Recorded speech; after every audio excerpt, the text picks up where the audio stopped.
इयत्ता 11वी विषय मराठी. विद्यार्थ्यांनो, आज आपण पान नंबर 16 वरती या. पान नंबर 16 वरती या ठिकाणी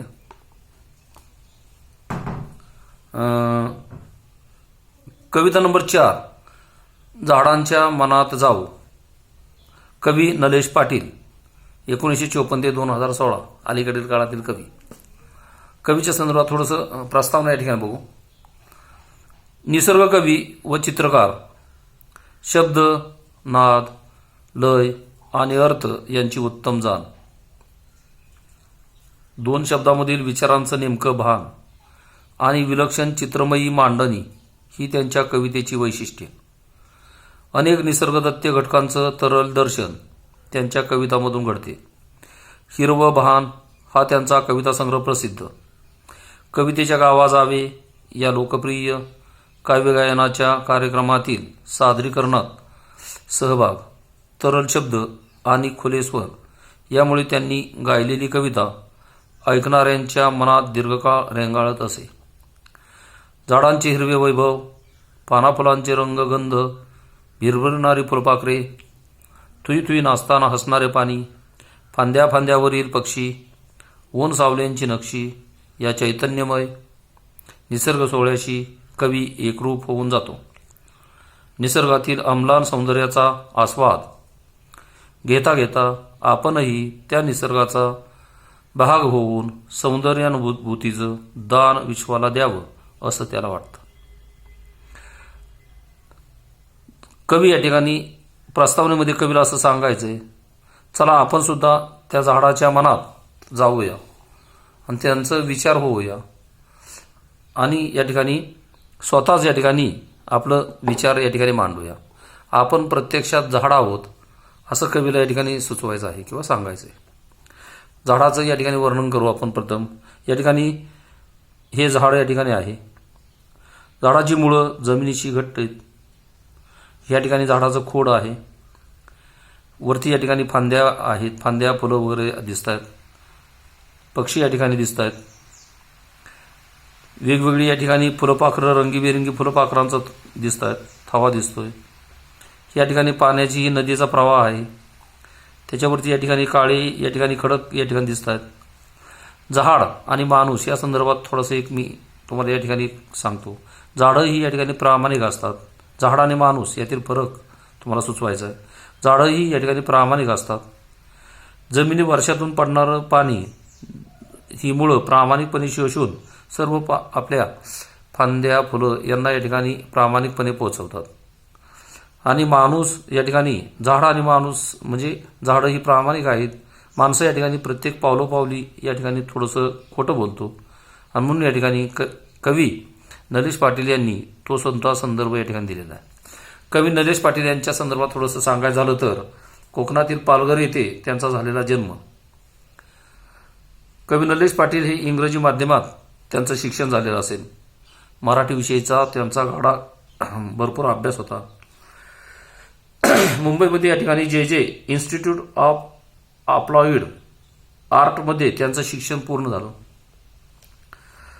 कवितेच्या गावा जावे या कवितेच्या कार्यक्रमात त्यांची विशेष ओळख समाज माणसात या ठिकाणी तयार झाली. हमाल दे धमाल या चित्रपटासाठी त्यांनी गीत रचना केलेली आहे. हिरवं बहान हा असणार त्यांचा कविता संग्रह प्रसिद्ध. गावात बालपण गेलेले, त्यात नंतरच्या काळात रंगांची मिळालेली सोबत यामुळे निसर्गाच्या विविध प्रतिमातून त्यांच्या काव्यात या ठिकाणी सापडतात. अशा अर्थानं कवीचं बालपण कोकणामध्ये गेलेले असेल. उच्च शिक्षण सर्व मुंबईमध्ये या ठिकाणी झालेलं आहे. कवितेचा आशय या ठिकाणी द्यायचा झाला तर ते आपल्याला असा देता येईल. निसर्ग आणि आपण एकमेकांशी इतकं जोडलो गेलो आहोत की एकरूप झालेलो आहोत. एकमेकापासून आपली ताटातूट होऊ शकत नाही. निसर्गावरच या ठिकाणी निसर्ग आपल्यावर अवलंबून आहे. निसर्ग आपल्यावर अवलंबून नाही तर या ठिकाणी निसर्ग आपल्यावर अवलंबून नाही, पण आपण मात्र या निसर्गावरती अवलंबून आहोत असं कवीला सुचवायचे.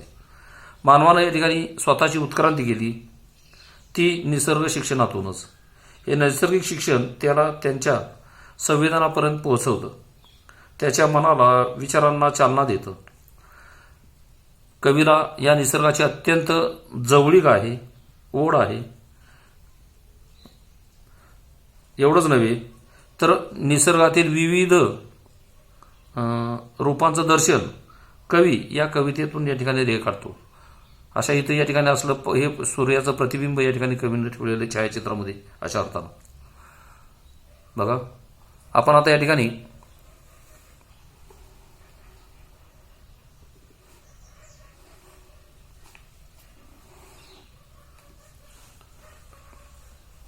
प्रामुख्यानं कवितेला सुरुवात करू. एखादा कवितेचा अर्थ ओळीसह या ठिकाणी कठीण शब्दांच्या अर्थासह पुढे जाऊ.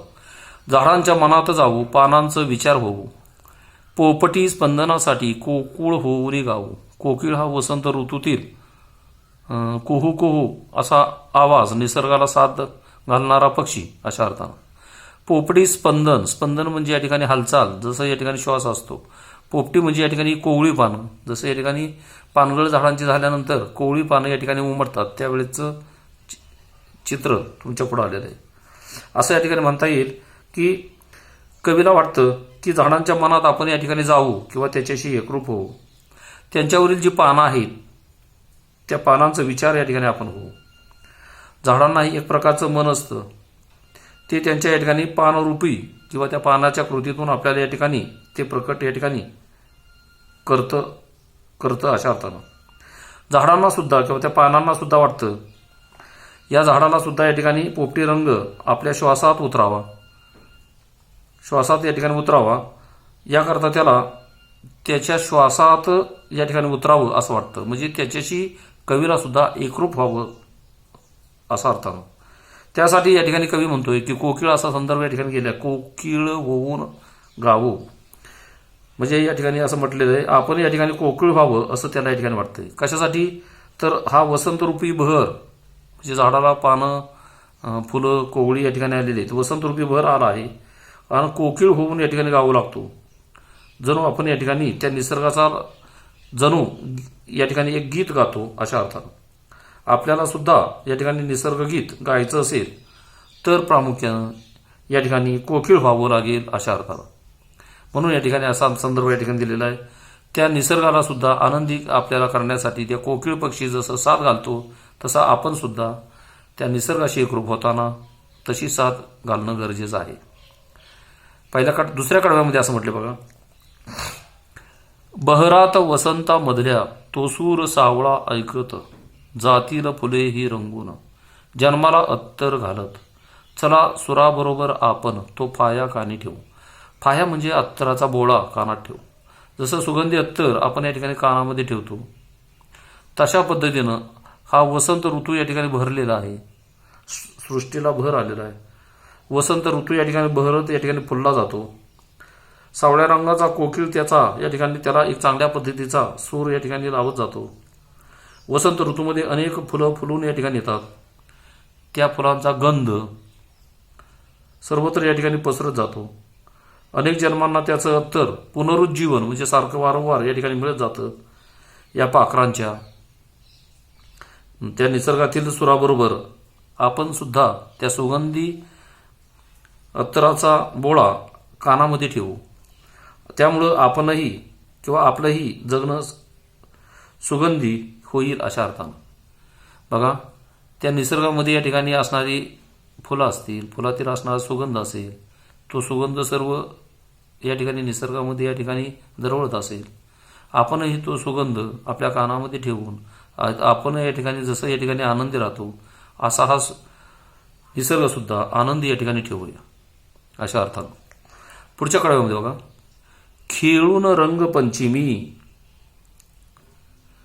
रंगपंचमी फुलपाखरे भिजली सारी, हा थवा असे रंगीत की पताकाच फिरणारी, हे भिरभिरणारे तोरण दाराला आणून लावू. तोरण म्हणजे जसं सणासुदीच्या दिवसाला आपण दीपावलीत असेल दसऱ्याच्या वेळेस जसं या ठिकाणी झेंडूच्या फुलाचं त्या दाराला तोरण बांधतो शुभ अशा अर्थानं.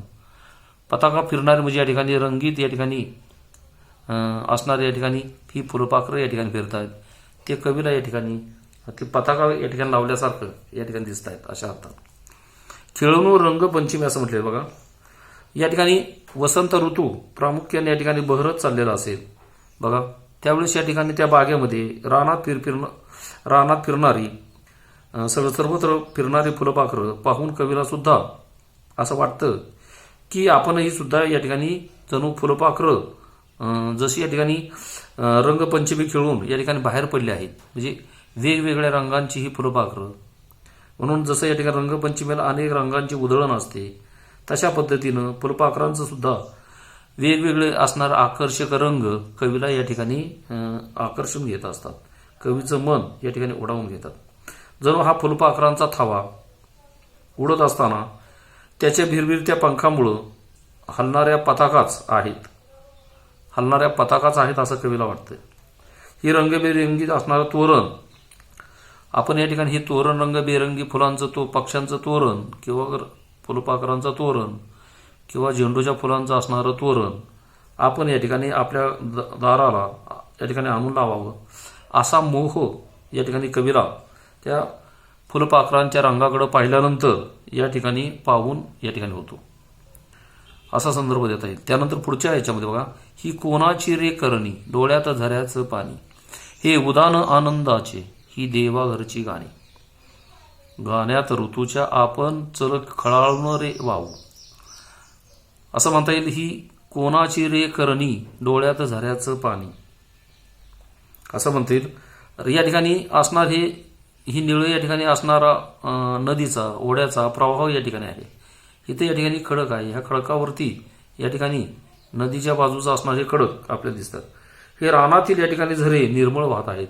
त्या नदीचं पाणी फेसयुक्त असणारं पाणी वाहत असेल. त्यांच्या वाहण्यातच एक प्रकारचं खडकावरून ते पाणी आदळत पुढे चाललेलं आपटत चाललेलं असेल. ते एक प्रकारचं वाहण्यातच पाण्याच्या प्रवाहात एक प्रकारचं संगीत या ठिकाणी आहे. हे झरे जणू काही या ठिकाणी प्रामुख्याला कवीला असं म्हणायचं हे परमेश्वराचे डोळे आहेत असं कवीला या ठिकाणी वाटतंय. या डोळ्यात या ठिकाणी झऱ्याचं पाणी भरभरून वाहत आहे. हा कवीला या ठिकाणी असं म्हटलेलं आहे डोळ्यात झऱ्याचं पाणी म्हणजे आपल्या डोळ्यामध्ये सुद्धा आनंदाचा आसरू असतात.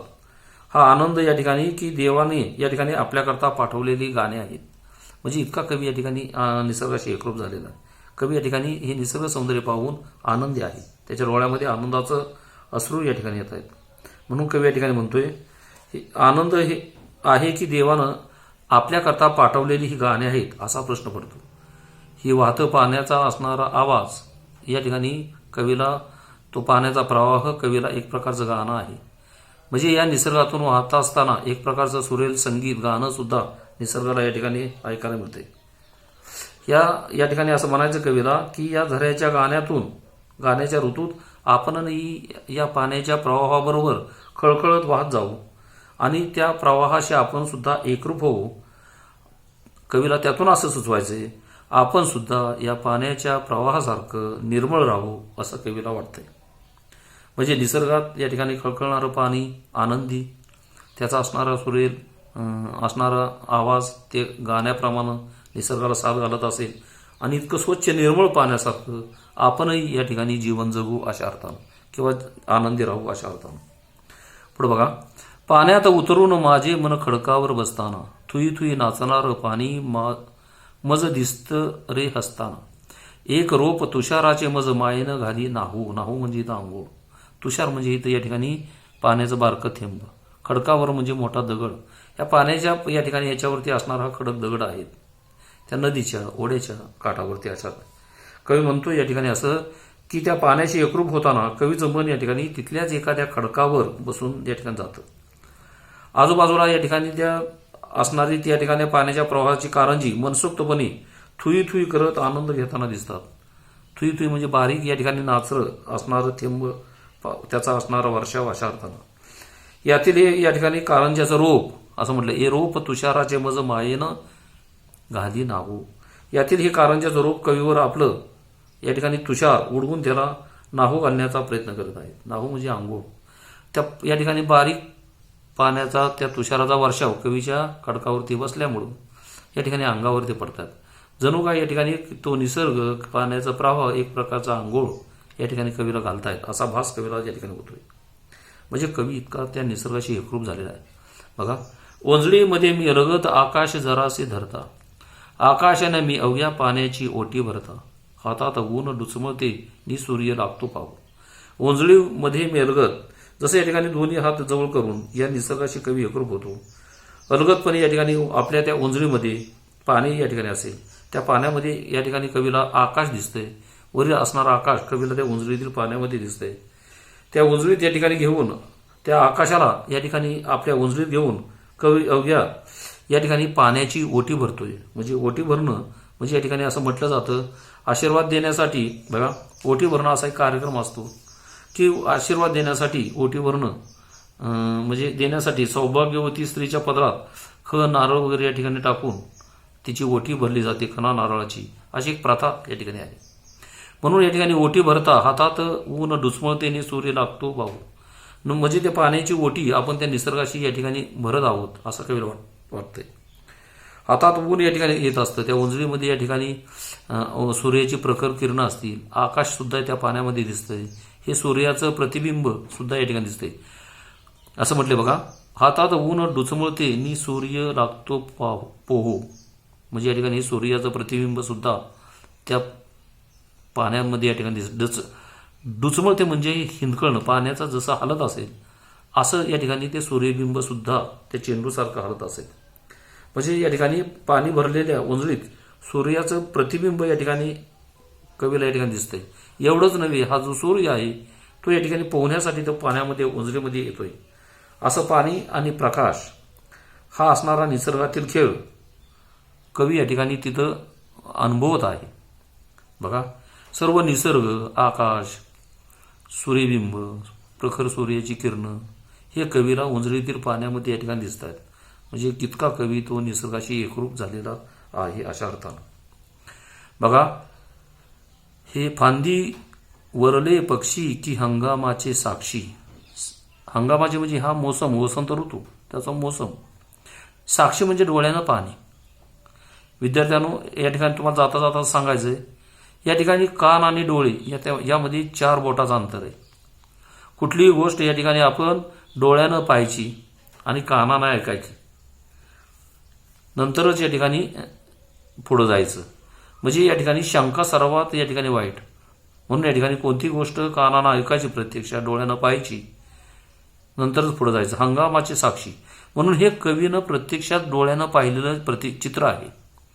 हे फांदीवरील पक्षी प्रत्यक्षात डोळ्यानं कवीने या ठिकाणी पाहिलेले.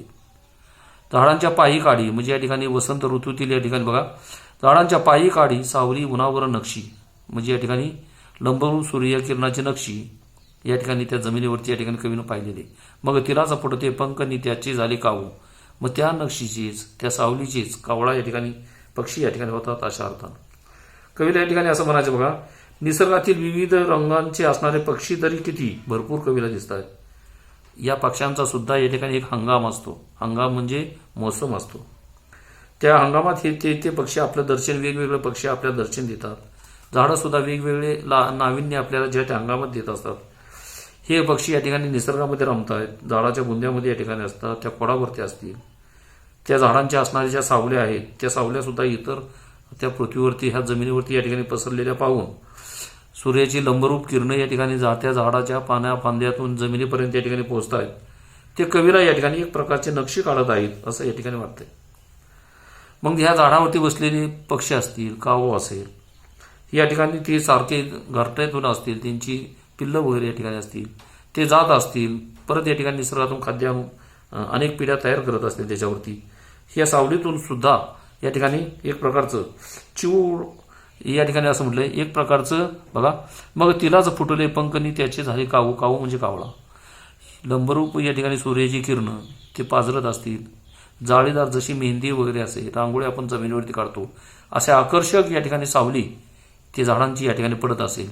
त्या सावलीलाच उद्देशून कवी या ठिकाणी म्हणतोय, नि त्याचे झाले काऊ म्हणजे कावळे झाले, म्हणजे पक्षी झाले.